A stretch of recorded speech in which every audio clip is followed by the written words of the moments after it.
हाँ जी, शुरू करते हैं। थर्ड लेक्चर फोटोसिंथेसिस का।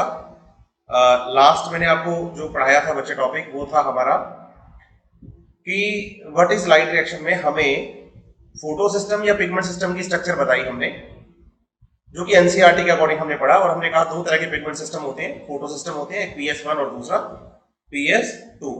और दोनों के हमने रिएक्शन सेंटर की बात करी, एक का P700 रिएक्शन सेंटर बताया, तो दूसरे का हमने P680। और हमने कहा दोनों अलग अलग होते हैं, दोनों अलग अलग होते हैं, ठीक है। तो आज यहीं से आगे हम शुरू करने वाले हैं क्लास को। मजे की बात है कि भाई रक्षाबंधन का त्योहार आ रहा है, मतलब कल ही है, और मतलब मंडे को।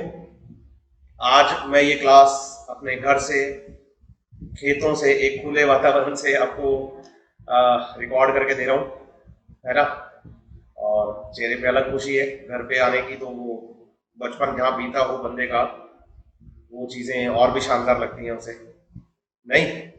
तो आज मैं आपको बताऊंगा इलेक्ट्रॉन ट्रांसपोर्ट सिस्टम बेसिकली चलता कैसे है, कैसे फोटोसिंथेसिस में PS1 और PS2 काम करते हैं। तो आपको बताना है कि जैसे हमारे पास एक पिगमेंट सिस्टम 1 है, वो प्रेजेंट कहाँ है, तो हम कहते हैं कि थाइलेकोइड मेम्ब्रेन हमने ये बनाई है, ये सिंगल मेम्ब्रेन है। इलेक्ट्रॉन ट्रांसपोर्ट सिस्टम जो होता है वो थाइलेकोइड मेम्ब्रेन के अंदर चलता है, क्योंकि जो पिगमेंट्स होते हैं वो थाइलेकोइड मेम्ब्रेन में पाए जाते हैं। थाइलेकोइड मेम्ब्रेन के अंदर की तरफ जो फ्लूइड भरा है उसे हम ल्यूमेन ऑफ द थाइलेकोइड कहते हैं, और उसके बाहर की तरफ हमें स्ट्रोमा मिलता है। और ये जो मोटाई दिख रही है आपको, ये थाइलेकोइड मेम्ब्रेन की मोटाई है। इधर से हमने इसे थोड़ा वाइडर रखा है, क्योंकि हम यहाँ इसका इलेक्ट्रॉन का ट्रांसपोर्ट समझाने वाले हैं, ठीक है। अब देखिए चलता कैसे है, आप बताएंगे कि जो P700 या PS1 जो है, इस पर फॉल हुई लाइट, जब इस पर फॉल हुई लाइट, तो इसके रिएक्शन सेंटर से निकलेगा इलेक्ट्रॉन, और वो इलेक्ट्रॉन सबसे पहले इसका प्राइमरी इलेक्ट्रॉन एक्सेप्टर, जिसे कि हम आयरन सल्फर प्रोटीन का नाम देते हैं, वो इसे क्या कर लेगा, रिसीव कर लेगा। और ये इस इलेक्ट्रॉन को आगे ट्रांसफर करेगा एक दूसरे इलेक्ट्रॉन कैरियर, जिसको कि हम फेराडॉक्सिन का नाम देते हैं। ये इलेक्ट्रॉन्स का मूवमेंट कैसे होता है मैं बहुत सही से आपको बताऊंगा। तो PS1 पर जब लाइट गिरती है, तो PS1 के एसएससी पिगमेंट्स मिलकर एनर्जी देते हैं रिएक्शन सेंटर को। रिएक्शन सेंटर एक्साइट होता है और उस रिएक्शन सेंटर से इलेक्ट्रॉन रिलीज हो जाता है, जो कि इसका प्राइमरी इलेक्ट्रॉन एक्सेप्टर FeS इसे ले लेगा, और फिर इस FeS से ये इलेक्ट्रॉन्स आगे फेराडॉक्सिन में ट्रांसफर कर दिए जाते हैं। यहां पर जो हमने FD लिखा है, इसका मतलब हम बताएंगे कि फेराडॉक्सिन है, और फेराडॉक्सिन जो होता है वो एक इलेक्ट्रॉन्स का कैरियर होता है, ये इलेक्ट्रॉन्स को कैरी करता है। कैरी करता है तो इसका मतलब क्या हो गया कि इस थाइलेकोइड मेम्ब्रेन की जो सरफेस है स्ट्रोमा साइड में, यहां पर आपको बताना है कि एक एंजाइम प्रेजेंट है जिसका नाम है NADP रिडक्टेज एंजाइम। एंजाइम का नाम है NADP रिडक्टेज एंजाइम, जो कि इस फेराडॉक्सिन से इलेक्ट्रॉन्स को लेकर स्ट्रोमा में एक हाइड्रोजन एक्सेप्टर NADP को दे देता है। NADP मैं आपको क्लियर कर दूं, एक को एंजाइम है। को एंजाइम वो कंपाउंड्स होते हैं जो एंजाइम के साथ काम करते हैं। तो NADP एक एंजाइम है, और NADP एक को एंजाइम है, जो कि एंजाइम NADP रिडक्टेज के साथ काम करता है। तो आप बताइए कि जैसे ही इलेक्ट्रॉन किसका, P700 का, इस रिएक्शन सेंटर का, इस क्लोरोफिल A का इलेक्ट्रॉन है ये, इन्होंने अपना इलेक्ट्रॉन FeS ने भी नहीं दिया और FD ने भी नहीं दिया। ये इलेक्ट्रॉन किसका है, P700 का इलेक्ट्रॉन है। ये इलेक्ट्रॉन यहां से FeS के पास जाएगा, FeS से ये इलेक्ट्रॉन फेराडॉक्सिन को दिया जाएगा, और फेराडॉक्सिन इस इलेक्ट्रॉन को स्ट्रोमा में NADP को प्रोवाइड करवाएगा by the help of the enzyme NADP reductase.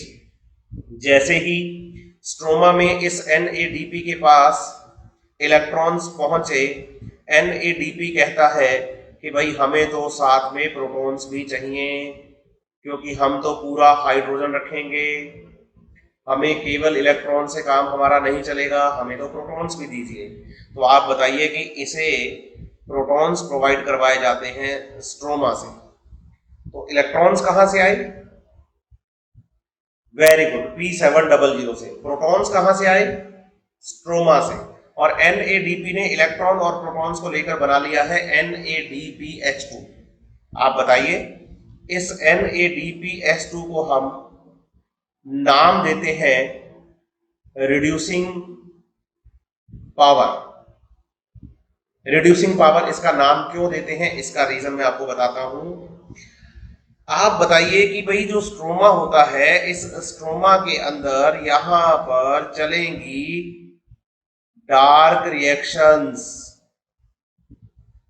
और इन डार्क रिएक्शंस से फॉर्मेशन होगा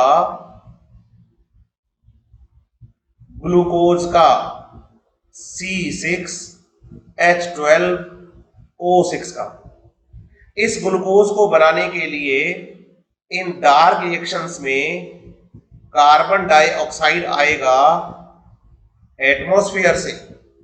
जैसे हम सांस लेते हैं तो कार्बन डाइऑक्साइड छोड़ते हैं, ऐसे और भी बहुत सारे एनिमल्स हैं और एटमॉस्फेयर में कार्बन डाइऑक्साइड प्रेजेंट भी है। एटमॉस्फेयर से इस कार्बन डाइऑक्साइड को मतलब डार्क रिएक्शन लेगा, तो डार्क रिएक्शंस में जब CO2 काम आती है तो ध्यान दीजिएगा, CO2 कह रही है मेरे पास ऑक्सीजन है, कार्बन है, मतलब ग्लूकोज को बनाने वाला कार्बन और ऑक्सीजन तो मेरे पास है, आप मुझे केवल हाइड्रोजन प्रोवाइड करवा दीजिए। तो आप बताएंगे कि जो NADPH2 होता है वो अपने हाइड्रोजन्स को डार्क रिएक्शंस में दे देता है और खुद ये फिर से NADP बन जाता है, और लाइट गिरेगी, उधर से इलेक्ट्रॉन्स आएंगे, ये फिर से NADPH2 बनेगा। इसका मतलब कंटिन्यूअस यही काम चलता रहेगा। लाइट गिरेगी, इलेक्ट्रॉन निकलेंगे, FeS, FD, NADP, NADPH2 बनेगा, और वो NADPH2 अपने हाइड्रोजन्स डार्क रिएक्शंस में दे देगा, एटमॉस्फेरिक CO2 को दे देगा, ग्लूकोज का फॉर्मेशन करने के लिए दे देगा। ये बात आपको समझनी है। अब बताइए कि जब ऐसा हुआ तो एक प्रॉब्लम यहां पर आई, और वो प्रॉब्लम ये आई कि जो आपके पास PS1 का रिएक्शन सेंटर P700 था, उसने कहा कि भाई मेरे इलेक्ट्रॉन्स तो मुझे दो, मेरे पास तो इलेक्ट्रॉन्स की कमी आ गई है, मेरी इस कमी को पूरा करिए। तो याद करिए, मैंने आपको बताई थी एक बात बहुत अच्छे से, यहां पर आपको ध्यान होगा। मैंने कहा था कि क्लोरोफिल A रिएक्शन सेंटर से जो इलेक्ट्रॉन्स निकलते हैं, वो वाटर जो टूटता है उस वाटर से निकलने वाले इलेक्ट्रॉन्स यहां पर बैलेंस करते हैं। लेकिन बताएंगे कि PS1 एक ऐसा पिगमेंट सिस्टम होता है जिसके साथ वाटर का फोटोलाइसिस होता ही नहीं, वाटर का फोटोलाइसिस होता ही नहीं। तो ये तो प्रॉब्लम हो गई उसके साथ, कोई बात नहीं, इस प्रॉब्लम का सॉल्यूशन लेकर आते हैं। आप बताइए कि जब लाइट PS1 पर गिरी थी तो लाइट PS2 पे भी गिरी थी साइमल्टेनियसली। दोनों पिगमेंट सिस्टम्स पर लाइट एक साथ गिरती है, क्योंकि अर्थ पर सन तो एक ही है, तो सन्स लाइट जो आ रही है वो दोनों पिगमेंट सिस्टम्स पर एक साथ गिरेगी। जब लाइट P680 पर गिरती है तो आप बताइए कि इसमें से भी इलेक्ट्रॉन रिलीज होता है। क्या रिलीज होता है? तो बताएंगे इलेक्ट्रॉन, वो इलेक्ट्रॉन किसका है? बोलो रिएक्शन सेंटर का, बोलो रिएक्शन सेंटर का। और फिर ये इलेक्ट्रॉन इसके प्राइमरी एक्सेप्टर जिसका नाम है फियोफाइटीन को दे दिया जाता है। Pheophytin is primary acceptor of pigment system 2, मतलब reaction centre of pigment system 2 उसका प्राइमरी एक्सेप्टर है। कौन है? तो हम बताएंगे वो प्राइमरी एक्सेप्टर थियोफाइटिन है। मजेदार बात बताता हूं, ये वाला जो डायग्राम है व्हाट इज लाइट रिएक्शन में, यहां पर ये जो प्राइमरी एक्सेप्टर है ना बच्चे, ये अगर मैं फियोफाइटिन लिख दूं, ध्यान दीजिएगा बात, तो फियोफाइटिन लिखते ही ये रिएक्शन सेंटर हो जाएगा P680 और ये पूरा डायग्राम हो जाएगा PS2 का। लेकिन अगर मैं इस प्राइमरी एक्सेप्टर को लिख दूं FES, तो फिर आप बताओ कि जो रिएक्शन सेंटर का क्लोरोफिल ए है वो हो जाएगा P700 और ये पूरा फोटो सिस्टम हो जाएगा PS1। इसका मतलब एनसीईआरटी ने यहां एक तीर से दो निशाने चला दिए। आप मेरी बात को समझ पाए होंगे अच्छे से, आगे बढ़ेंगे। अब बताइए कि जो PS2 है, इसका जो हाई एनर्जी इलेक्ट्रॉन निकला रिएक्शन सेंटर से, वो इसके प्राइमरी एक्सेप्टर ने लिया जिसका नाम फियोफाइटिन था। अब ये फियोफाइटिन क्या करता है कि इन इलेक्ट्रॉन्स को आगे ट्रांसफर करता है एक हाइड्रोजन एक्सेप्टर के पास, और इस हाइड्रोजन एक्सेप्टर का नाम है, बोलो, प्लास्टो क्विनोन। लेकिन ये प्लास्टोक्विनोन जो है ना बेटा, वो एक हाइड्रोजन कैरियर होता है। प्लास्टोक्विनोन एक हाइड्रोजन कैरियर होता है, मतलब वो इलेक्ट्रॉन और प्रोटॉन दोनों को कैरी करता है। वो कहता है केवल इलेक्ट्रॉन से काम नहीं चलेगा मेरा, कोई बात नहीं, चलाते हैं। बताएंगे कि फियोफाइटिन जो है, इस फियोफाइटिन से ये रिएक्शन सेंटर क्लोरोफिल ए जो कि P680 था, इसका ये इलेक्ट्रॉन फियोफाइटिन से प्लास्टोक्विनोन के पास पहुंच जाता है, प्लास्टोक्विनोन के पास पहुंच जाता है। जब प्लास्टोक्विनोन के पास ये इलेक्ट्रॉन्स आते हैं तो प्लास्टोक्विनोन कहता है कि सिर्फ इलेक्ट्रॉन से काम नहीं चलेगा, तो फिर क्या चलेगा? उसने कहा मुझे तो प्रोटॉन्स भी चाहिए। तो आप बताइए कि उसे प्रोटॉन्स रिसीव करने होते हैं इलेक्ट्रॉन आने के बाद। ये PQ स्ट्रोमा से H+ आयंस को ले लेगा। ध्यान देना मेरी बात पे, ध्यान देना। स्ट्रोमा में लगातार H+ आयन कम हो रहे हैं, क्यों? एक तो बोलो NADP जो है वो NADPS2 बनने के लिए स्ट्रोमा से H+ आयंस को यूटिलाइज कर लेता है, और दूसरी तरफ आपको बताना है कि जो प्लास्टोक्विनोन है,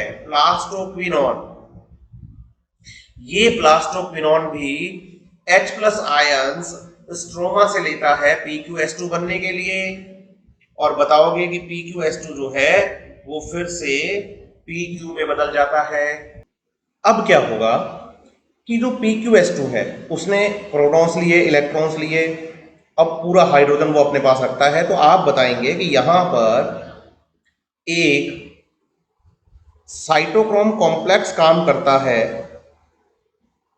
एक साइटोक्रोम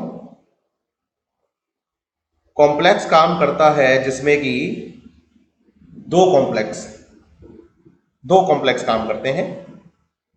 एक का नाम साइटोक्रोम B6, एक का नाम साइटोक्रोम F। यहां बेटा जो मैंने CYT लिखा है, इस CYT का मतलब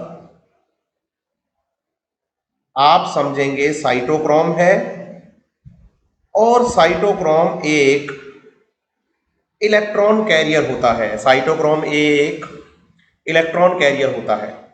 अब आप बताओ PQS2 जब दोबारा PQ बनेगा तो वो अपना पूरा हाइड्रोजन साइटोक्रोम कॉम्प्लेक्स में ट्रांसफर करेगा साइटोक्रोम F की तरफ। लेकिन साइटोक्रोम कहता है कि मैं तो केवल भाई इलेक्ट्रॉन का कैरियर हूं, मुझे केवल और केवल इलेक्ट्रॉन को ही कैरी करना होता है, मैं तो केवल इलेक्ट्रॉन्स को ही कैरी करूंगा। ठीक है, मान लेते हैं आपकी बात। प्रोटॉन्स का क्या करें? तो उन्होंने कहा कि जो प्रोटॉन्स हैं उन प्रोटॉन्स को आप, साइटोक्रोम F कह रहा है कि भाई मैं ल्यूमेन वाली साइड में हूं, तो इलेक्ट्रॉन तो मैं रख लेता हूं, और जो प्रोटॉन्स है ना उनको आप इस थाइलेकोइड की ल्यूमेन में डाल दीजिए। तो प्रोटॉन्स कहां आ गए? तो बताइए, प्रोटॉन्स आ गए थाइलेकोइड की ल्यूमेन में। यहां तक तो कोई इशू है ही नहीं, हमें बात समझ में आ गई है। अब आप देखिए, साइटोक्रोम F जो है ये आगे इन इलेक्ट्रॉन्स को ट्रांसफर करता है एक स्मॉल मोबाइल प्रोटीन के पास जिसका नाम है PC।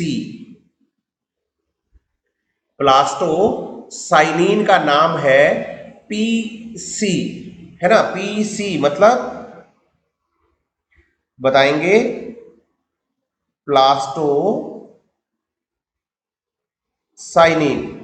ये भी एक इलेक्ट्रॉन कैरियर, और साइटोक्रोम F से जो इलेक्ट्रॉन्स थे वो इलेक्ट्रॉन्स पहुंचे किसके पास? PC के पास, और PC ने इन इलेक्ट्रॉन्स को किसको दे दिया? तो बताएंगे इन इलेक्ट्रॉन्स को PC ने दे दिया P700 को।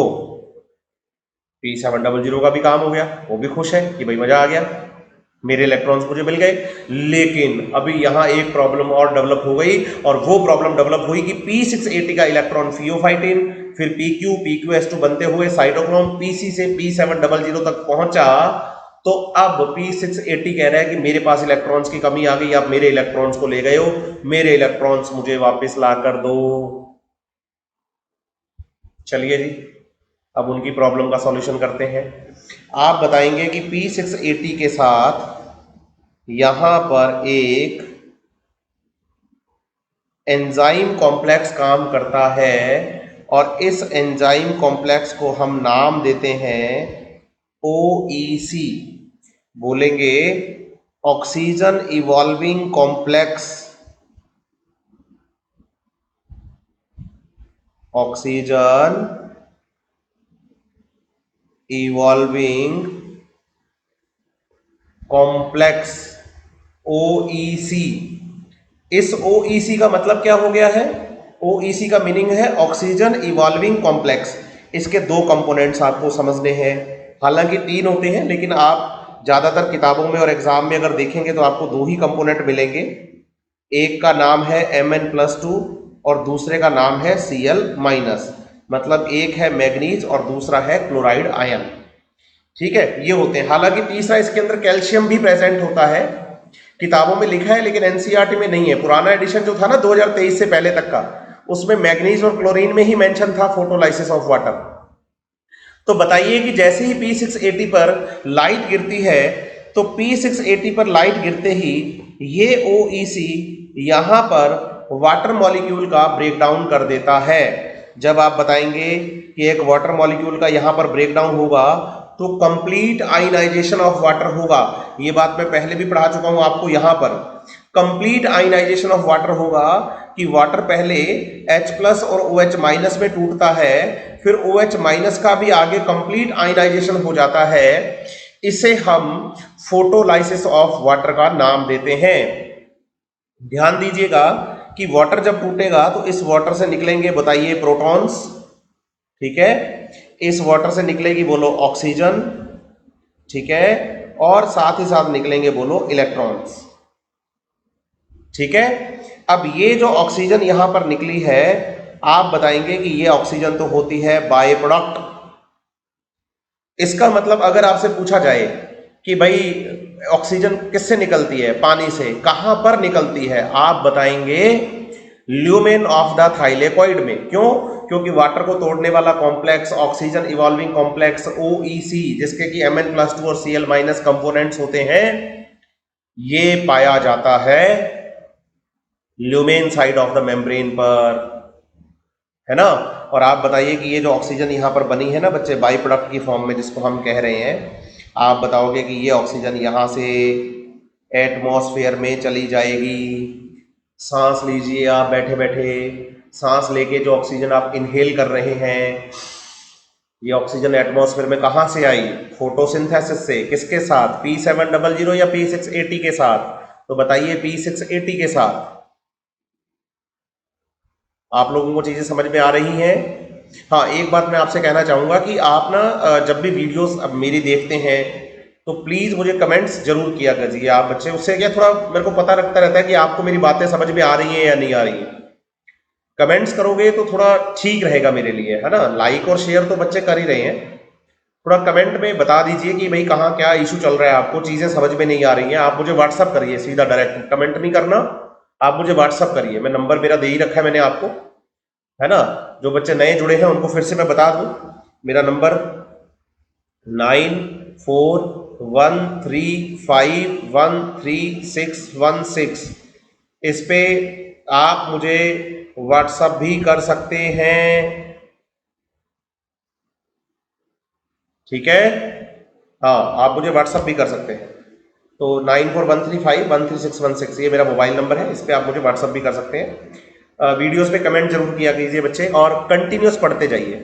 नीट में सिलेक्शन के लिए एक्स्ट्रा ऑर्डनरी होने से ज़्यादा इंपॉर्टेंट होता है कि आप मेहनती कितने हैं, आप कितना प्रैक्टिस कर पाते हैं चीज़ों का। थ्योरी आप पढ़िए, जैसे मैं पढ़ा रहा हूँ इसको पढ़िए, उसके बाद क्वेश्चंस लगाइए डायरेक्ट एनसीईआरटी पढ़ के, और ज़्यादा दिमाग मत लगाइए इधर उधर।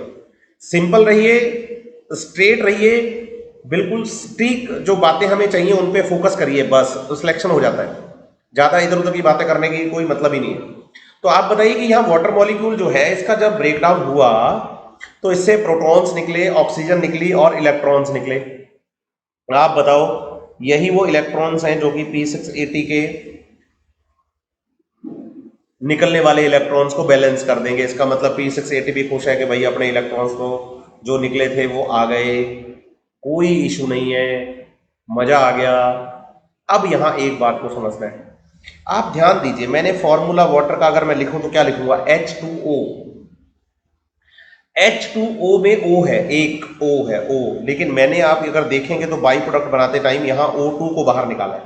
और आप याद रखिए कि जो कैरोटिनॉइड्स होते हैं, मैंने समझाई भी थी ये बात आपको, कि कैरोटिनॉइड्स नेसेंट ऑक्सीजन को मॉलिक्यूलर ऑक्सीजन में कन्वर्ट कर देते हैं। नेसेंट ऑक्सीजन को मॉलिक्यूलर ऑक्सीजन में कन्वर्ट कर देते हैं, कौन, कैरोटिनॉइड्स। तो आप बताइए कि जो एटमॉस्फेयर में ऑक्सीजन जाती है वो तो O2 होती है, ना कि O होती है। तो फिर बात आती है कि सर ये O2 कैसे बनेगा, वाटर तो एक ही है। तो आप बताइए कि यहां वाटर टूटेंगे दो। अब बात आती है कि भाई अगर दो वाटर टूटेंगे तो दो वाटर तोड़ने के लिए क्या करना पड़ेगा। तो आप बताइए, अगर आप चाहते हैं कि यहां पर दो वाटर मॉलिक्यूल्स का ब्रेकडाउन हो तो आप यहां चार फोटॉन्स को गिरा दीजिए, चार फोटॉन्स को गिरा दीजिए। उससे क्या होगा, एक दो तीन चार फोटॉन गिरे, इसका मतलब यहां से चार इलेक्ट्रॉन निकले।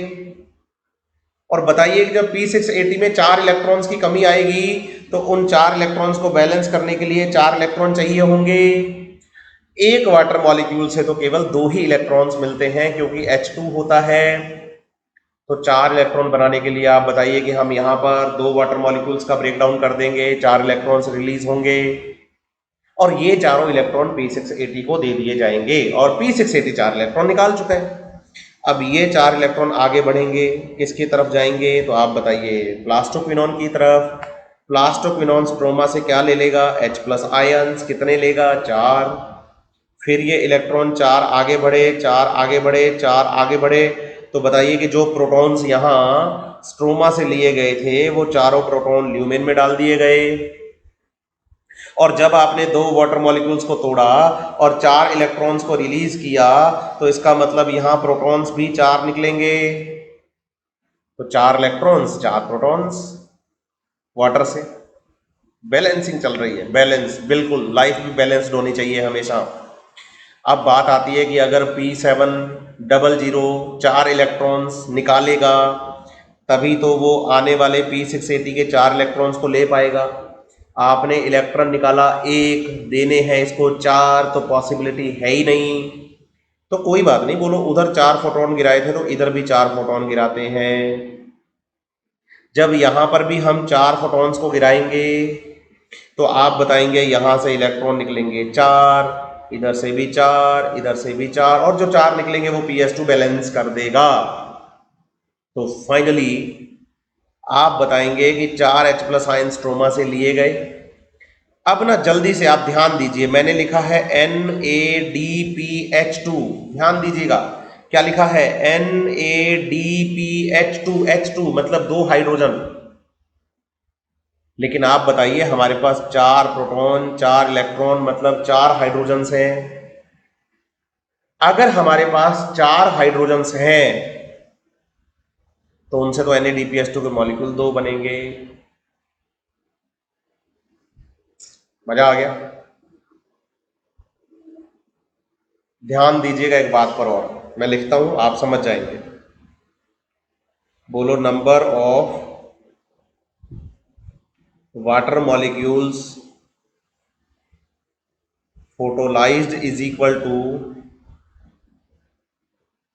Number of NADPH2 produced. बोलो, जितने वाटर मॉलिक्यूल्स को आप तोड़ देते हैं उतने ही आप NADPH2 के मॉलिक्यूल्स का फॉर्मेशन भी कर देते हैं। आपने इधर वाटर कितने तोड़े, आप बताइए, 2 वाटर तोड़े। आप बताइए यहां आपने NADPH2 कितने बनाए, तो आपने बताया कि आपने NADPH2 भी यहां पर 2 बनाए। एक मजेदार बात बताता हूं, फोटोसिंथेसिस की कंप्लीट इक्वेशन है 6CO2 plus 12H2O is equal to C6H12O6 6H2O plus 6O2, ये इक्वेशन है। बताइए कि during the formation of the glucose why 12 water molecules are used, why 12 water molecules are used. ये एनसीईआरटी ने पता है कहां पूछा है, where does photosynthesis takes place. पुरानी एनसीईआरटी में 209 नंबर पेज था एनसीईआरटी का, जहां क्लोरोप्लास्ट का डायग्राम दिया गया है हमें। अर्ली एक्सपेरिमेंट्स की लास्ट लाइन है, बिल्कुल कार्नेलियस वैन लील के एक्सपेरिमेंट के बाद बिल्कुल last line, where does photosynthesis takes place से पहले एनसीईआरटी ने ये पूछा है कि why 12 water molecules are used as substrate in this equation for the formation of 1 molecule of glucose. तो हम बताएंगे कि for the formation of glucose molecule, for the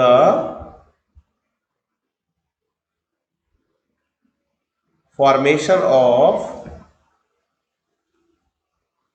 glucose molecule 12 NADPH2 and 18 ATP are required।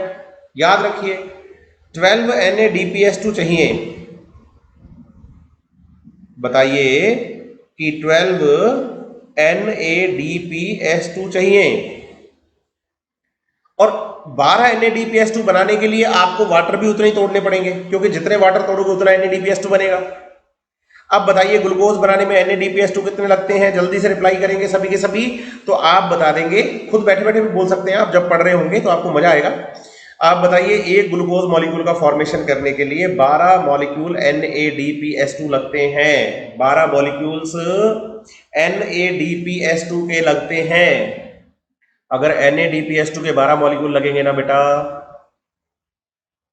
तो समझ जाइए आपको water भी 12 तोड़ने पड़ेंगे, क्योंकि जितना वाटर तोड़ोगे उतना NADPH2 बनेगा। एक चीज, दूसरी बात समझना ध्यान से, उम्मीद करता हूं कि मेरी बातें आपको समझ में आ रही होंगी। एक दूसरी बात और समझनी है आपको, ये समझना है कि भाई जितना H+ आयन स्ट्रोमा में कम होता है, आप देखो मैं 4 H+ आयन के साथ चल रहा था, 4 इलेक्ट्रॉन्स के साथ, ये 4 4 4 4 4 4 4 4 4 4 4, तो आप बताओ स्ट्रोमा से 4 H+ आयन यहां कम हो गए। जब NADPH2 बनेगा, 2 मॉलिक्यूल बनेंगे 4 इलेक्ट्रॉन के साथ, तो 4 H+ आयन यहां कम हो गए। और दूसरा, जब 4 इलेक्ट्रॉन यहां PQ में से निकलेंगे तो 4 प्रोटॉन्स यहां कम हो गए। तो ये चारों प्रोटॉन कहाँ आए, तो आप बताओ कि ल्यूमेन में। तो ल्यूमेन में 4 प्रोटॉन कहां से आ गए, बोलो स्ट्रोमा से आ गए, ये देखो ये वाले। और साथ ही साथ बोलो 4 प्रोटॉन्स कहां से आ गए, बोलो 4 प्रोटॉन्स वाटर से आ गए, वाटर से। तो टोटल प्रोटॉन ल्यूमेन में कितने आ गए, बोलो 8, 4 ये 4 ये। और बताइए स्ट्रोमा में H प्लस आयन कम कितने हो गए, बोलो 8, 4 तो यहां NADPH2 बनाते थे और 4 PQ वाली जगह पे। तो ध्यान दीजिए 4 और 4 8, 8 स्ट्रोमा में प्रोटॉन कम हो गए और 8 ल्यूमेन में प्रोटॉन्स ज्यादा हो गए। इसका मतलब जितना प्रोटॉन स्ट्रोमा में कम होता है उतना ही ल्यूमेन में बढ़ जाता है। Very good very good. इसका मतलब स्ट्रोमा वाली साइड में बोलो नेगेटिव चार्ज डेवलप हो जाएगा, जबकि ल्यूमेन वाली साइड में पॉजिटिव चार्ज डेवलप हो जाएगा। और आप बताएंगे कि यहां पर डेवलप हो गया है प्रोटॉन ग्रेडियंट।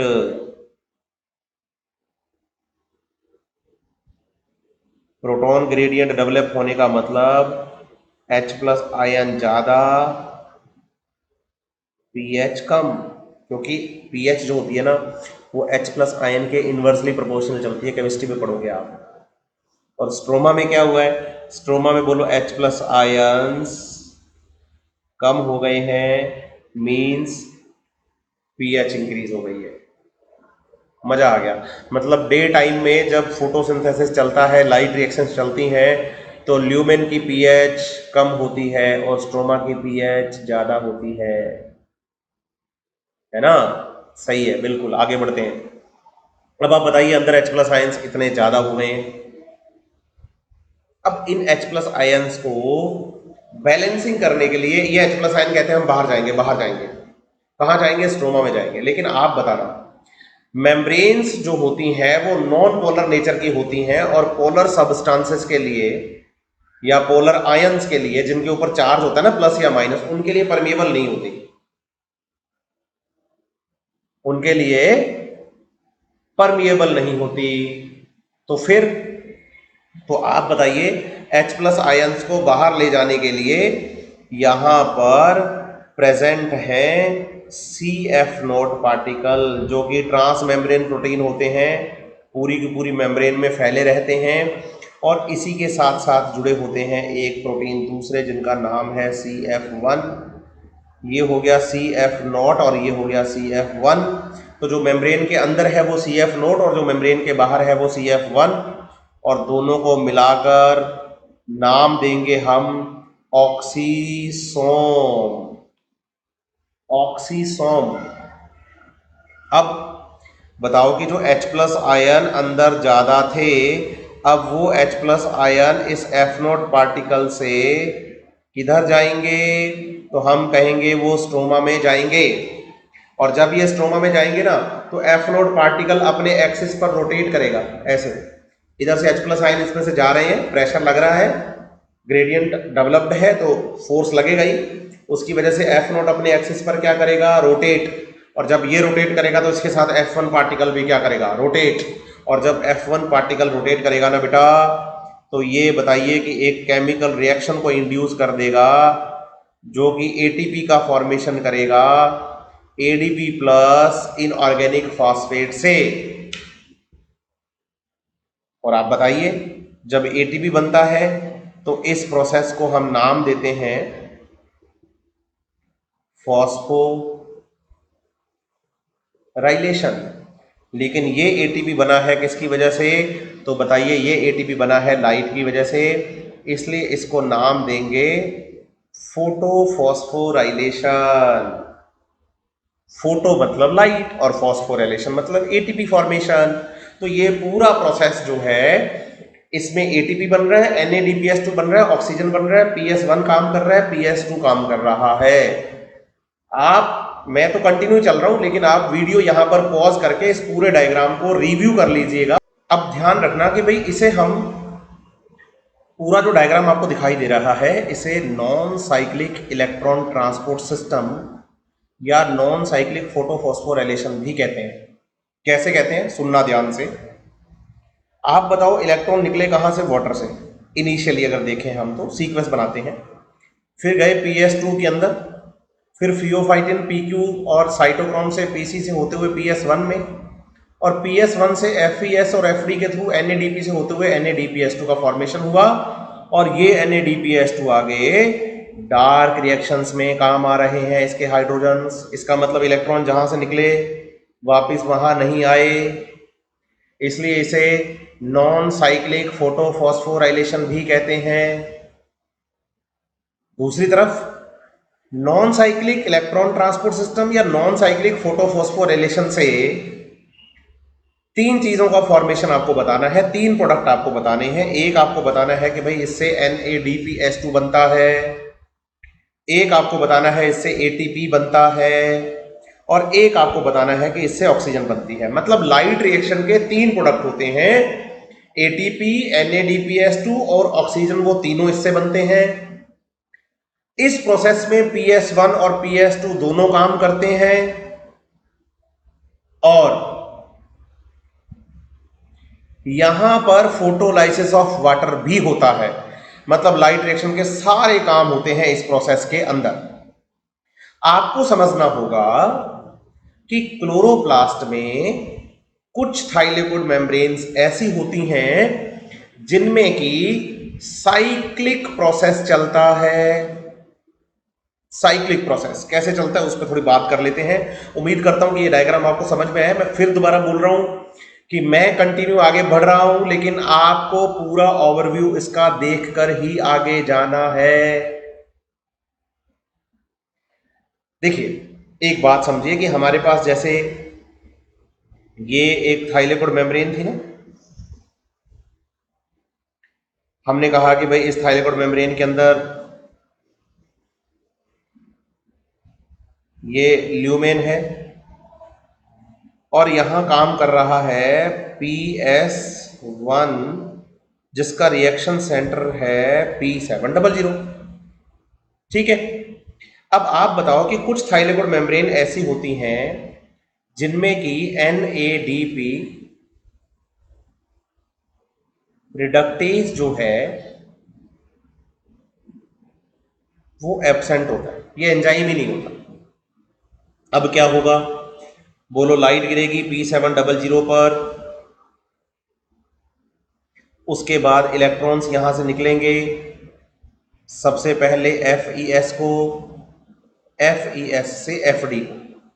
अब आप डायग्राम में देखेंगे प्रीवियस वाले में, तो हम देखेंगे कि FD अपने इलेक्ट्रॉन NADP को देता है एक एंजाइम की हेल्प से जिसका नाम है NADP रिडक्टेज, लेकिन वो एंजाइम यहां तो है ही नहीं, तो अब ये बाहर नहीं जा सकते। क्या करें? तो बताइए कि थाइलेकोइड मेम्ब्रेन में यहां पर एक कॉम्प्लेक्स था, साइटोक्रोम कॉम्प्लेक्स, जिसमें दो साइटोक्रोम, एक साइटोक्रोम B6 और एक साइटोक्रोम F काम कर रहे थे। और ऐसे ही इस थाइलेकोइड मेम्ब्रेन में आप बताओगे यहां प्रेजेंट है PQ, जिससे कि फॉर्मेशन होता है PQS2 का, और ये PQS2 दोबारा PQ में कन्वर्ट होता है। ऐसे ही चलता है ये प्रोसेस, हमने चलाया इसको अभी। अब आप बताएंगे, FD कहता है कि मेरे इलेक्ट्रॉन मैं बाहर स्ट्रोमा में तो दे ही नहीं पाऊंगा। क्यों नहीं दे पाऊंगा? क्योंकि स्ट्रोमा में इलेक्ट्रॉन्स देने के लिए जो एंजाइम है NADP रिडक्टेज, वो तो मेरे पास है ही नहीं। तो आप बताओगे कि ये इलेक्ट्रॉन्स जो हैं वो इलेक्ट्रॉन्स इसी थाइलेकोइड मेम्ब्रेन में ही घूम जाएंगे, और वो साइटोक्रोम B6 को दे दिए जाएंगे। साइटोक्रोम B6 के पास जैसे ही इलेक्ट्रॉन आए, वो इलेक्ट्रॉन PQ को दिया गया, PQ ने स्ट्रोमा से H+ आयन लिया और PQS2 बनाया, और PQS2 से जब दोबारा PQ बना तो साइटोक्रोम F के पास ये इलेक्ट्रॉन चला गया, और प्रोटॉन्स जो थे बच्चे वो ल्यूमेन में चले गए, और यहां से ये इलेक्ट्रॉन गए प्लास्टोसाइनिन के पास, और प्लास्टोसाइनिन से ये इलेक्ट्रॉन फिर से PS1 के ही रिएक्शन सेंटर को मिल गए। इसका मतलब ये प्रोसेस जहां से शुरू हुआ था वहीं पर इसका अंत हुआ। और ऐसा प्रोसेस जिसका एंडिंग और बिगिनिंग पॉइंट सेम होता है, ऐसा प्रोसेस जिसका बिगिनिंग और एंडिंग पॉइंट सेम होता है, सेम, उसे हम साइक्लिक प्रोसेस कहते हैं। लगातार H+ आयंस के आने की वजह से यहां पर प्रोटॉन ग्रेडियंट डेवलप होगा। इसका मतलब H+ आयंस की कंसंट्रेशन बढ़ेगी क्योंकि स्ट्रोमा से लगातार H+ आयन ल्यूमेन में आ रहे हैं। और थाइलेकोइड मेम्ब्रेन के अंदर F0 और F1 पार्टिकल तो प्रेजेंट है ही, जिनको हम CF0 और CF1 पार्टिकल कहते हैं।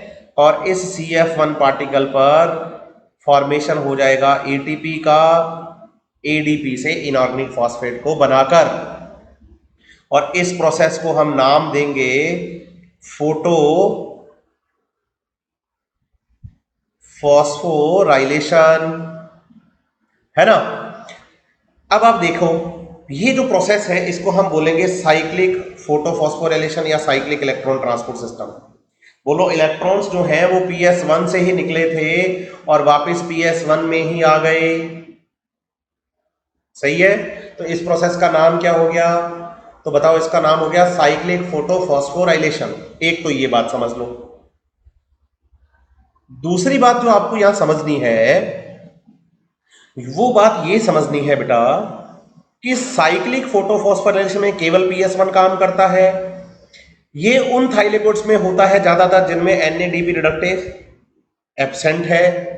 साथ ही साथ इसमें केवल ATP का ही फॉर्मेशन होता है।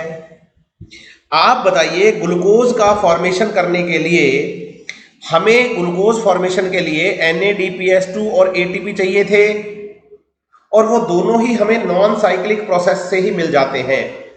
ATP, NADPS2 both are produced by the non cyclic photophosphorylation.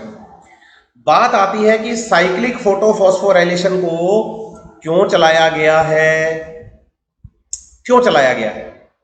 तो आप बताएंगे, हमें यहां पर ATP चाहिए 18 और NADPS2 चाहिए 12 ग्लूकोज बनाने के लिए।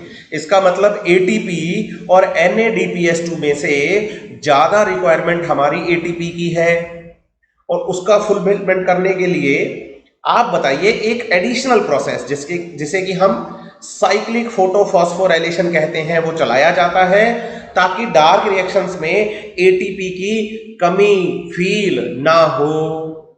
ये बात आपको NCERT पेज नंबर 218, पुराना एडिशन है ये, एक टेबल दी गई हुई है आपको मिलेगी। नई NCERT में 154 नंबर पेज होगा शायद ये, है ना। उसमें आपको मिलेगा एक टेबल है छोटी सी, और उसके ठीक ऊपर, उस टेबल के ठीक ऊपर पहला ही पैराग्राफ है, hence for the every CO2 molecule entering in the Calvin cycle there are 3 molecules of ATP and 2 of NADPS2 are required। एक CO2 के लिए 3 ATP, तो 6 के लिए 18, एक CO2 के लिए 2 NADPS2, तो 6 के लिए 12, वही कैलकुलेशन है, same to same, are required. It is probably to meet this difference in the number of ATP and NADPS2 are used in dark reactions that the cyclic photophosphorylation takes place, ऐसा NCERT में mentioned है। Page number 218 पुराने addition का है, आप देखिएगा, पहला ही paragraph है, बहुत अच्छी लाइन है। बात आती है कि सर ये साइक्लिक और नॉन साइक्लिक फोटोफॉस्फोराइलेशन जो आपने हमें पढ़ाया, ये कहां होता है? तो हमने कहा कि क्लोरोप्लास्ट में। बच्चा कहता है सर क्लोरोप्लास्ट में कहां पर होता है? तो उसको मैं आपको एक बात क्लियर कर देता हूं। यहां पर हम बताएं कि भाई जैसे मान लीजिए हमारे पास ये एक क्लोरोप्लास्ट है, बताएंगे कि double membrane bound cell organelle होता है क्लोरोप्लास्ट, और क्लोरोप्लास्ट के अंदर प्रेजेंट होती हैं थाइलेकोइड्स। क्लोरोप्लास्ट में ये एक थाइलेकोइड है, ऐसे ही ये एक दूसरी थाइलेकोइड है, ऐसे ही ये एक थाइलेकोइड है, ऐसे ही ये एक थाइलेकोइड है, ऐसे ही ये एक थाइलेकोइड है, एक ये थाइलेकोइड है। मतलब थाइलेकोइड दो टाइप की हैं, एक वो थाइलेकोइड्स हैं जो ग्रुप बनाती हैं, और एक वो हैं जो अकेली रहती हैं। जो ग्रुप बनाने वाली थाइलेकोइड्स होती हैं उनको नाम दिया जाता है ग्रेना थाइलेकोइड, और जो अकेली रहती हैं उनको कहा जाता है स्ट्रोमा थाइलेकोइड।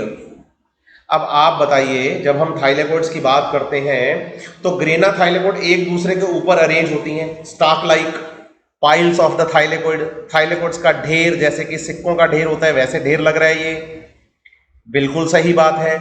इसमें दो तरह के पार्ट है, एक थाइलेकोइड ये, दूसरी थाइलेकोइड ये, एक दूसरे को ढके हुए हैं, इसको बोलते हैं ढका हुआ पार्ट, एप्रेस्ड पार्ट। और एक होता है ओपन पार्ट जो स्ट्रोमा के डायरेक्ट टच में रहता है, क्योंकि इसमें जो ये लिक्विड पाया जा रहा है इस लिक्विड का नाम है स्ट्रोमा।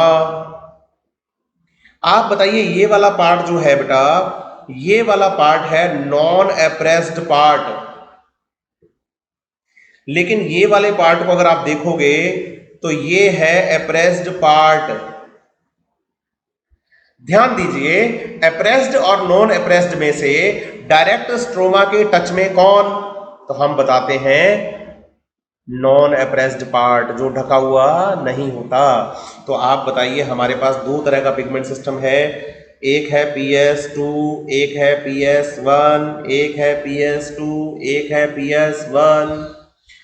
दोनों पिगमेंट सिस्टम में से ऐसा कौन सा पिगमेंट सिस्टम है जो अपने इलेक्ट्रॉन्स को स्ट्रोमा में देता होगा?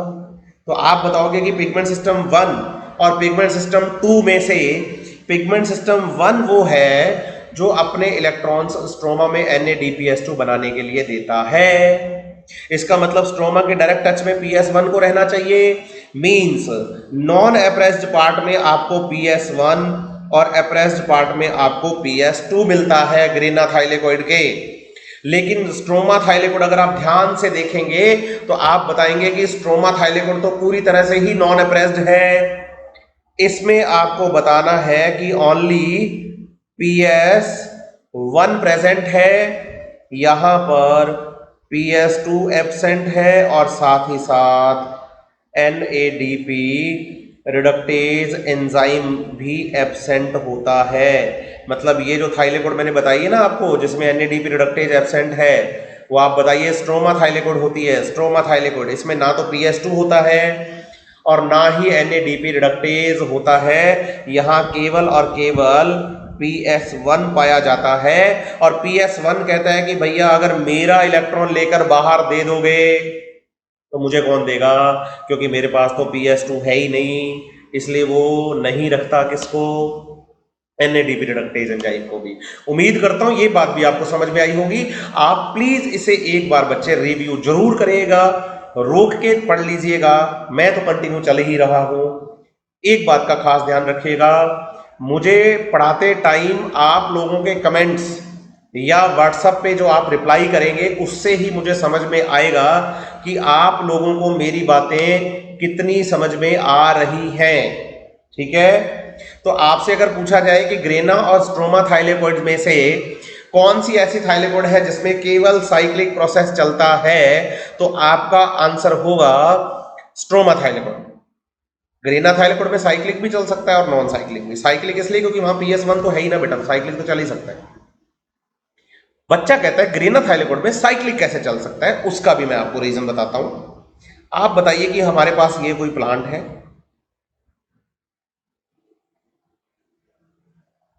ठीक है, इस प्लांट पर आ रही है लाइट। आप मान लीजिए लाइट की वेवलेंथ है, बोलो 670 नैनोमीटर। बताओ PS1 और PS2 दोनों वर्किंग है।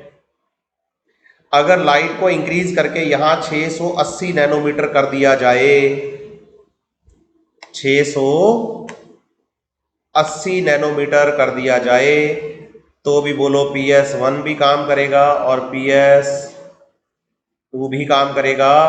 और लाइट अगर 690 नैनोमीटर कर दी जाए तो बताएंगे कि ओनली PS1 ही वर्किंग रहेगा। सही है, चाहे वो थाइलेकोइड ग्रेना थाइलेकोइड हो और चाहे वो थाइलेकोइड स्ट्रोमा थाइलेकोइड हो, दोनों ही थाइलेकोइड्स में केवल और केवल PS1 काम करेगा। मतलब ग्रेना थाइलेकोइड में भी साइक्लिक चलेगा और स्ट्रोमा थाइलेकोइड में भी साइक्लिक चलेगा। दूसरी बात, ये जो आप विबग्योर पढ़ते हैं, violet, indigo, blue, green, yellow, orange और रेड, तो आप बताइए कि ये जो वेवलेंथ आप बता रहे हो 600 70, 60, 670, 680, 690, ये वेवलेंथ आप किसकी बता रहे हो? तो आप बताओगे वेवलेंथ हम रेड लाइट की बता रहे हैं।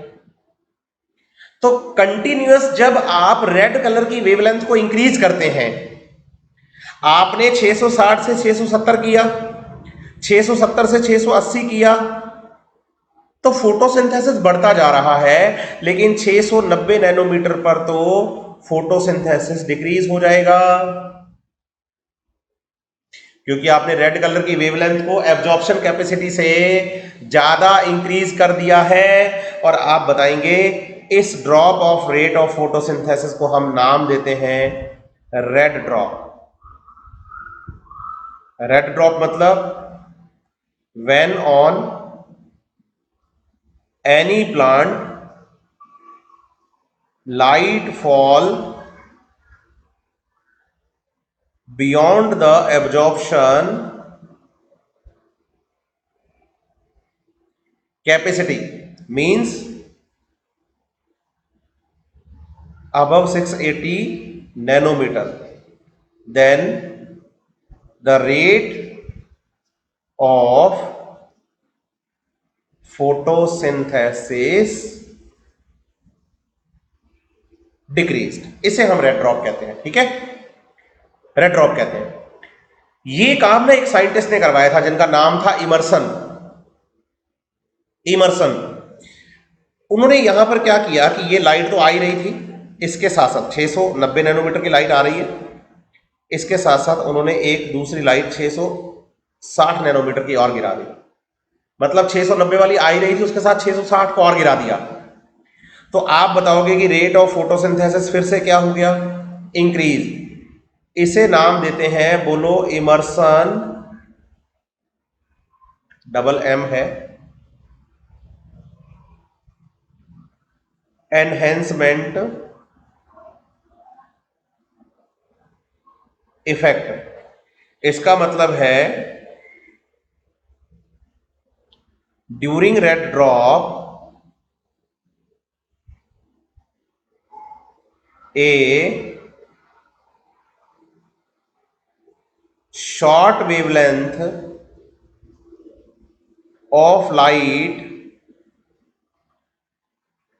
is fall on plant along with long wavelength, along with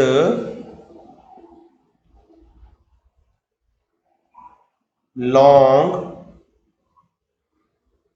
wavelength. सही है, मतलब लॉन्ग वेवलेंथ आ रही है, उसके साथ साथ शॉर्ट को भी गिरा दिया, then the rate of process enhanced और इंक्रीज्ड। इसे बोल देते हैं इमर्सन एनहेंसमेंट इफेक्ट। तो बेसिकली इमर्सन ने हमें बताया कि फोटोसिंथेसिस के दौरान दो तरह के पिगमेंट सिस्टम्स काम करते हैं। एक वो जो कि शॉर्ट वेवलेंथ लाइट को एब्जॉर्ब करते हैं, और दूसरे वो जो कि लॉन्ग वेवलेंथ लाइट को एब्जॉर्ब करते हैं। और जब ये दोनों साथ में काम करते हैं तो रेट जो होती है वो मैक्सिमाइज होती है।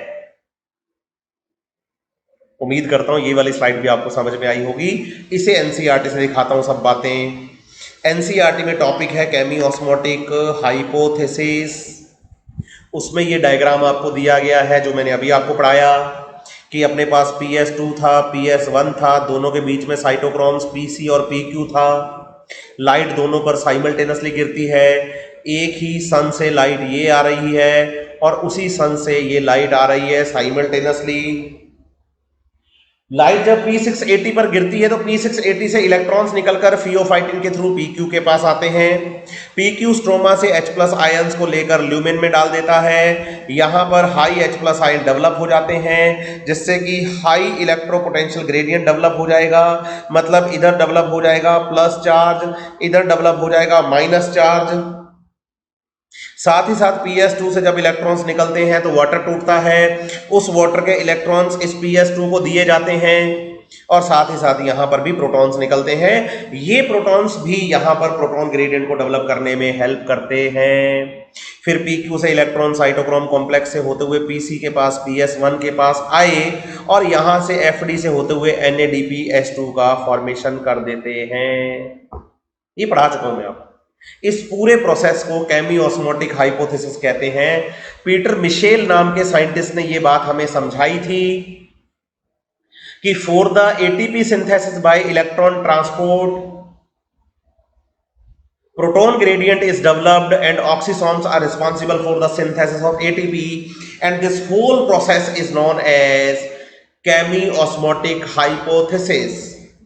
आप NCERT से पढ़ेंगे, पुरानी NCERT में 213 से लेकर 215 तक ये बातें लिखी हुई हैं, आप अच्छे से पढ़िएगा। यहां एक छोटा सा वर्ड है FNR। बच्चा पूछता है इसका क्या मतलब है, ध्यान नहीं देते, बच्चे भी नहीं देते, टीचर भी नहीं देते, लेकिन आप बताइए इसका मतलब हम पढ़ चुके हैं। बोलो फेराडॉक्सिन, FD, F, NADP रिडक्टेज। बोलो फेराडॉक्सिन NADP रिडक्टेज कॉम्प्लेक्स को ही FNR कहा गया है। ठीक है, फेराडॉक्सिन NADP रिडक्टेज कॉम्प्लेक्स को ही FNR कहा गया है। और दूसरी बात, यहां NCERT में जब केमियोस्मोटिक हाइपोथेसिस पढ़ते हैं तो उसका बेसिकली एक ना बी पॉइंट है जो बच्चों को बहुत दुखी करता है। पढ़ते हैं, as electron move through the photosystem, मतलब सेकंड है, protons are transported across the membrane. जब फोटो सिस्टम के इलेक्ट्रॉन्स यहां से PS2 से PS1 की तरफ जाते हैं तो स्ट्रोमा से H+ आयंस ल्यूमेन की तरफ आते हैं। This happen because the primary acceptor of the electron. अब बताओ प्राइमरी एक्सेप्टर ऑफ इलेक्ट्रॉन कौन है? बोलो फियोफाइटिन। एनसीईआरटी क्या करती है? Which located toward the outer side of the membrane, जो कि इस थाइलेकोड मेम्ब्रेन में इस वाली साइड में यहां पर फियोफाइटिन प्रेजेंट होता है, स्ट्रोमा वाली साइड में। क्यों? ताकि स्ट्रोमा H+ आयंस को स्ट्रोमा से लिया जा सके, आसानी से H+ आयंस को स्ट्रोमा से लिया जा सके, है ना। बारिश का मौसम है और आपको पता है कि भाई गांवों के अंदर एसी वेसी का कॉन्सेप्ट नहीं होता है ना, उमस है बाहर और पसीना आ रहा है उसी वजह से, तो आप इसे इग्नोर करिएगा प्लीज, है ना, पढ़ाई पे फोकस करिएगा, वो काम की चीजें। तो फियोफाइटिन जो है वो स्ट्रोमा वाली साइड में, ताकि बाहर से H+ आयन इजीली लिए जा सके, इसलिए एनसीईआरटी लिखती है which located the outer side of the membrane transfer its electrons not to an electron carrier but to a hydrogen carrier। Hydrogen carrier यहां कौन है बताओ? PQ। फियोफाइटिन अपने इलेक्ट्रॉन किसी इलेक्ट्रॉन कैरियर को नहीं, हाइड्रोजन कैरियर को देता है, जो कि प्रोटॉन्स को लेता है। जैसे इलेक्ट्रॉन PQ के पास आए तो बोलो this molecule remove A proton from the stroma. ठीक है, वाइल ट्रांसपोर्टिंग एन इलेक्ट्रॉन, वो रिमूव करेगा H+ आयन स्ट्रोमा से, जबकि आगे वो साइटोक्रोम को देगा इलेक्ट्रॉन ही, प्रोटॉन देगा नहीं, लेकिन लेगा जरूर। When this molecule passes on its electron to the electron carrier on the inner side of the membrane, जब ये अंदर की तरफ साइटोक्रोम B6 को, साइटोक्रोम F को, कॉम्प्लेक्स को ये अपने इलेक्ट्रॉन्स देता है, the protons is released into the inner side of the lumen of the membrane। ये देखो यहां से ये प्रोटॉन अंदर की तरफ यहां फ्री कर दिया गया है ल्यूमेन में, जो कि ग्रेडियंट डेवलप कर देगा। केमियोस्मोटिक हाइपोथेसिस का मतलब कि एक मेम्ब्रेन में इलेक्ट्रॉन ट्रांसपोर्ट सिस्टम के द्वारा प्रोटॉन ग्रेडियंट डेवलप करके एटीपी फॉर्मेशन के प्रोसेस को केमियोस्मोटिक हाइपोथेसिस कहते हैं। और एनसीईआरटी कह रही है chemiosmosis requires a membrane, A proton pump, A proton gradient and ATP synthesis. देखो मेम्ब्रेन, बोलो हमारे पास ये मेम्ब्रेन है थाइलेकोइड मेम्ब्रेन, ए मेम्ब्रेन। ए प्रोटॉन पंप, बोलो PQ is proton pump. Pump वो होते हैं जो एनर्जी कंज्यूम करते हैं, और प्रोटॉन्स बताओ ल्यूमेन में ज्यादा है H+ आयन, स्ट्रोमा में कम है H+ आयन। कम से ज्यादा की तरफ जाओगे तो एनर्जी लगेगी, और इस एनर्जी को लगाने का काम PQ करेगा। बच्चा कहता है PQ ने कौन सी एनर्जी लगाई? तो आप बताइए PQ ने जो एनर्जी लगाई वो एनर्जी लगाई इस इलेक्ट्रॉन की, क्योंकि ये इलेक्ट्रॉन था हाई एनर्जी इलेक्ट्रॉन। इलेक्ट्रॉन वाली एनर्जी का यूज करते हुए उसने H प्लस आयंस को लिया और ल्यूमेन में डाल दिया। तो आप बताइए PQ प्रोटॉन पंप है, और प्रोटॉन पंप जब काम करेगा तो बोलो प्रोटॉन ग्रेडियंट डेवलप कर देगा। तो प्रोटॉन ग्रेडियंट कहां डेवलप हुआ? तो बोलो प्रोटॉन ग्रेडियंट डेवलप हुआ है ल्यूमेन में। और फिर बात करते हैं एटीपी सिंथेज। तो बोलो एटीपी सिंथेज F0 और F1 पार्टिकल जो है ये एटीपी सिंथेज हो गए। इसमें basically F1 particle ATP synthase है जो एटीपी बनाता है। Energy is used to pump the proton across the membrane to create a gradient. सही बात है, इलेक्ट्रॉन की एनर्जी को यूज करते हुए हमने ग्रेडियंट क्रिएट कर लिया within the thylakoid lumen. फिर ATP synthase has a channel that allow the diffusion of proton back across the membrane. फिर इसमें F0 पार्टिकल जो होता है वो एक चैनल का काम करता है जिसमें से H प्लस आयन दोबारा स्ट्रोमा में आते हैं बैक अक्रॉस द मेम्ब्रेन। और ये जब आते हैं तो F0 अपने एक्सिस पर रोटेट करता है, रोटेट, और जब वो रोटेट करता है तो इतनी एनर्जी निकाल देता है कि एटीपी सिंथेज जो है अपने पास F1 पार्टिकल वो यहां पर बच्चे फॉर्मेशन कर लेता है किसका? एटीपी का। Activate ATP synthase enzyme that catalyse the formation of ATP. उम्मीद करता हूं आज की चीजें बहुत अच्छे से आपको समझ में आ रही हैं। आगे बढ़ेंगे तो बताइए, हमारे पास साइक्लिक और नॉन साइक्लिक फोटोफॉस्फोराइलेशन का यहां पर डायग्राम है।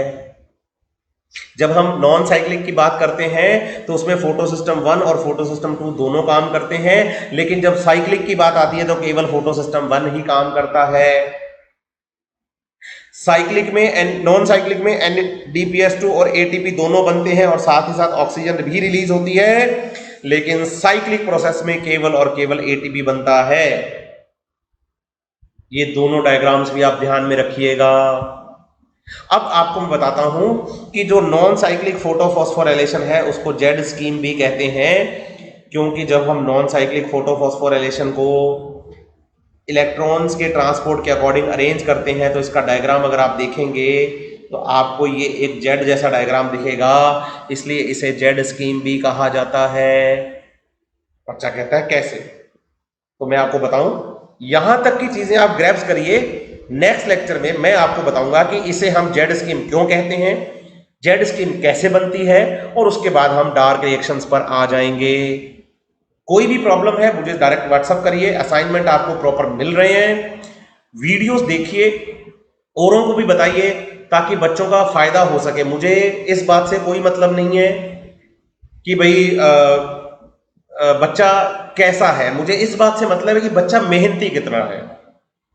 ठीक है, नीट में कभी भी ध्यान रखना, एक्स्ट्रा ऑर्डिनरी होने की बजाय आपको नीट में सिलेक्शन के लिए मेहनती होना पड़ता है, क्योंकि सिलेबस बहुत ज्यादा है, पेपर एक ही। ठीक है, और वीडियो देख के भी बच्चे कमेंट जरूर करिए और मुझे बताइए कि भाई कहां पर आपको इशू लग रहा है, ताकि मैं और अच्छे से चीजें को कवर कर पाऊं। एक बच्चा अपना डाउट मतलब मुझसे व्हाट्सएप पे पूछता है, उसमें फायदा कई बच्चों का हो जाता है, क्योंकि मैं उन चीजों को हमेशा, मेरी आदत है इतने सालों से, बच्चे जो मुझे जानते हैं, मैं उन चीजों को मेरे टीचिंग स्टाइल में लेके आता हूं जो बच्चों को प्रॉब्लमेटिक लगती है हमेशा।